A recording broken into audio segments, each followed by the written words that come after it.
The game where you gather resources, trade them, all while avoiding a robber. This is the classic game of Catan.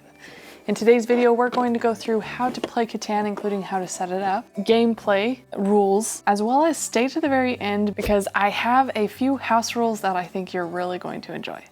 Let's get started. So these tiles are pretty easy to put together, and if you see on these corners right here, and on the outie pieces and the innie pieces, there are numbers, and those correlate with where you put them. So this 3 matches with this 3. 2 matches with a 2. And surprise, surprise, a 1 matches with a 1, while a 6 matches with a 6. Now you have your border made. Let's go ahead and add the hex pieces. These are the hexagon pieces, and go ahead and mix them up. In your Catan box, there is a map that you can follow, and it shows you where to put the resources, where to put the numbers and all of that. But once you get into playing it a little bit more, you'll just be random with it. There are generators online you can check out, and I haven't actually used the generators before. I've always just done random, but some people point out that how random can you possibly be if you shuffle like that, if you shuffle the resources like that. So those generators can be really beneficial if you want to make sure. Okay, and once you have your board set out, you can see all of these are very colorful except for one. This is called the desert piece, and this isn't part of the rules, but I usually just switch this for the middle piece. It just makes the gameplay a little bit easier. For the rules' sake, you would actually have just left it there. Honestly, it's more fun if you put it in the middle, so do so. And now that you have the board set up, let's go ahead and set up everything else. These are called development cards. They've got a shield on them, and you can just mix these together. You want them to be nice and thoroughly shuffled. And just place them on the side of the play area. Then we're going to split these resources up into their individual piles.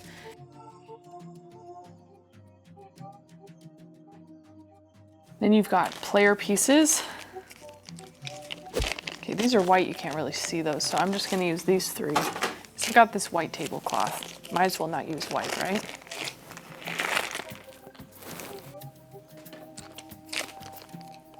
This is one of my favorite parts of setting it up because you get to see the opponents and how they organize their pieces.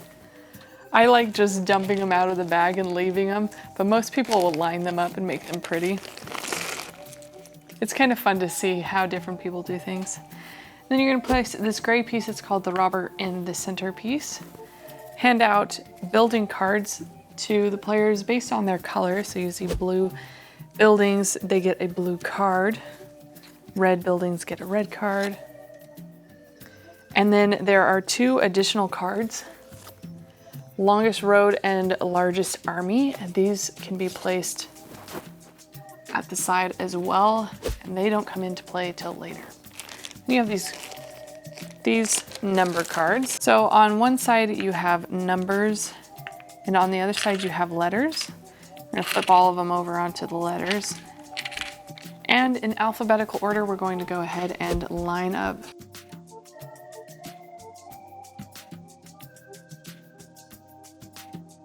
And once these are all laid down, you can flip them over. Now, before we get into each play and everyone placing their first settlements, let's talk about the goal of the game. And the goal of the game is to get 10 victory points. You can victory points in different ways. If you see the building cost card, we can get road, you get 0 victory points. Settlements, you get 1 victory point. Cities, you get 2 victory points. And development cards, question mark. Question mark there is because there are victory points inside this deck, and you can draw as many as are in the deck and have those as victory points for you. Once you reach 10, you win the game. So now that you know what to be thinking about, let's talk about your first turn.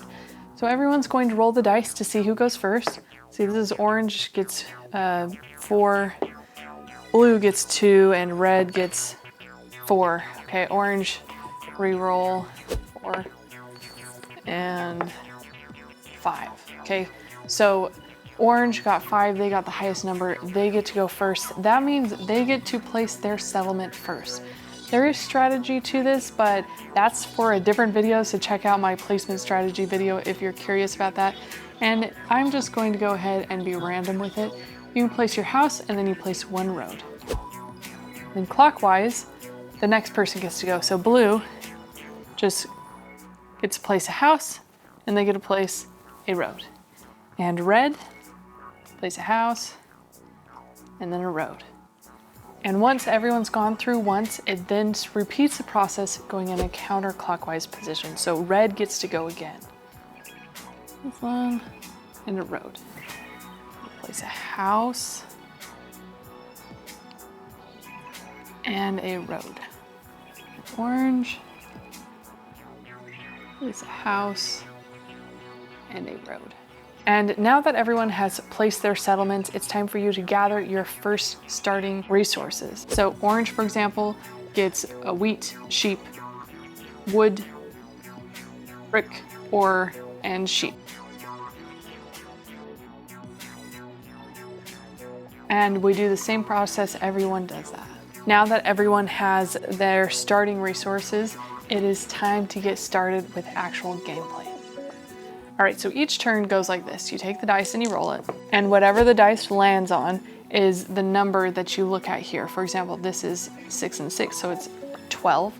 There's a 12 right here, and because blue is on this 12, they get that resource. They get an ore. Once you are done rolling, you can trade or build things. So for example, this person has these cards, 3 wood, a brick, an ore, and a wheat. They can, using the building cost card as a guide, you can see you can build a road with a brick and wood. So you place the brick and wood back in their allotted piles, and then they get to take one of their roads and attach it to a pre-existing road or settlement. Now you're not able to overlap with other roads, so you make sure you understand that before you get started. You can place a road attached to a pre-existing road. If you'd like, you can also initiate a trading with other people. And for this example, we'll go ahead and just finish the turn to say, I'm done, and you move on to the next player. If a player rolls a 7, this enacts the robber. Now there's 2 parts to this. If you have more than 7 cards, then you have to get rid of half of them. So this person only has 4. Should only have 2, 4, 6, 7. So they have 7, they're okay. And I don't think this person has. If they had 8, for example, they would have to get rid of 4 cards. And from here, in addition to that, the person gets to pick up the robber dice and put it on another player. Say this is the orange player is playing and they want to damage red and blues, so they can place the robber on top of that resource. This does 2 things. It locks this resource, so even if this number, which is a 3 in this case, gets rolled and these 2 are on top of that location, because the robber is here, they're not able to gather those resources. The second thing this does is it allows the orange player to steal 1 card from either the blue or red team, and the orange player, the player that rolled the 7, gets to choose.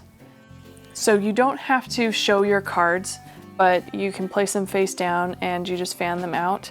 Sometimes you can ask for, like sometimes people are like, oh, I have valuable cards that I don't want you to take. Just tell me what you want and I'll give it to you. That's fine. That's also legal in the rules. An additional rule is settlements have to be attached to a road. So for example, if you have 2 roads here, you can place a settlement.